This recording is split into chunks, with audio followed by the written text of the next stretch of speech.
En fait, ce que je voulais dire, bon, toutes ces histoires de tromperie, etc., c'est une façon de voir la vie propre à chacun. Parce que moi, je dissocie le sexe de l'amour déjà.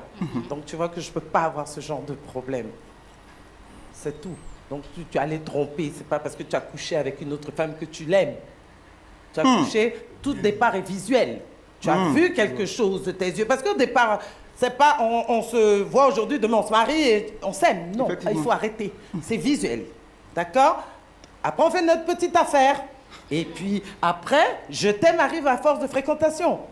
Bon, donc, si le monsieur ou la dame, il y en a un qui, OK, commet la tromperie en question, il faut régler le problème parce qu'on n'aime pas forcément la personne avec qui on a couché. On la désire.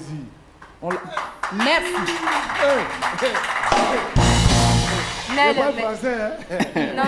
non mais justement, est-ce que le fait de faire ça, c'est pas finalement banaliser un tout petit peu cette question d'infidélité? Parce que dans l'infidélité, c'est pas juste un homme qui va vers une femme, il y a aussi des risques de maladie, il y a des choses comme ça. Oui, donc, mais justement, parce qu'on ne peut pas contrôler en fait. Finalement. Non, justement, c'est pour ça que je dis qu'il faut faire attention à ne pas tout mélanger. C'est pas banaliser. Tu ne sors pas le matin en te disant je m'en vais tromper mon mari ou je vais tromper ma femme. C'est quelque chose qui arrive accidentellement. Tu es dans une situation, tu allais prendre un verre quelque part, tu es chez des amis. Non, j'arrive. Papa, j'arrive. Oui, tu es chez des amis et tout. Et puis la personne vient et t'attire. Donc, OK, tu es faible, tu succombes. Et puis, ça te rattrape demain, et puis ça crée un drame dans la maison. C'est à partir de ce moment-là que je dis qu'il faut dédramatiser dans le sens où l'acte qui a été posé n'est que pur physique. Et c'est en créant le drame que le monsieur ou la dame peut s'installer dans cette relation. Et donc, je ne pousse pas justement à la dérive. J'explique simplement un fait qui a amené des couples à se disloquer alors que eux s'aimaient et le dehors ne les aimait pas. Okay. Pour un petit Nel n'avait pas l'air d'accord avec... ah non, je ne suis pas d'accord du tout qu'on dise que l'infidélité, c'est accidentel, parce que c'est trop sérieux, c'est trop pensé, c'est trop calculé, pour qu'on trouve que ce soit un accident. Un accident, je viens, tu viens, et puis voilà. Mais à une soirée, quand déjà tu regardes une femme... Déjà, l'infidélité, c'est pas d'aller à l'hôtel et coucher seulement. Le fait d'être déconnecté de la personne que tu dis aimer et t'intéresser à quelqu'un d'autre que tu n'aimes pas, c'est déjà l'infidélité.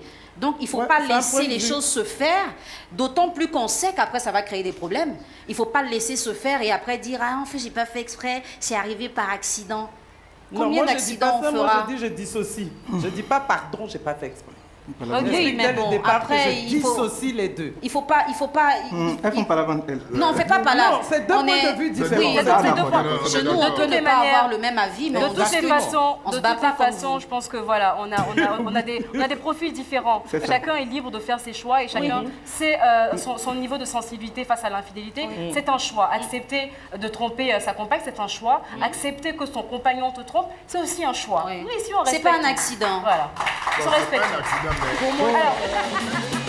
The Émission, votre multi-concept show inédit et en exclusivité sur la TV d'Orange, tous les samedis à 20h50.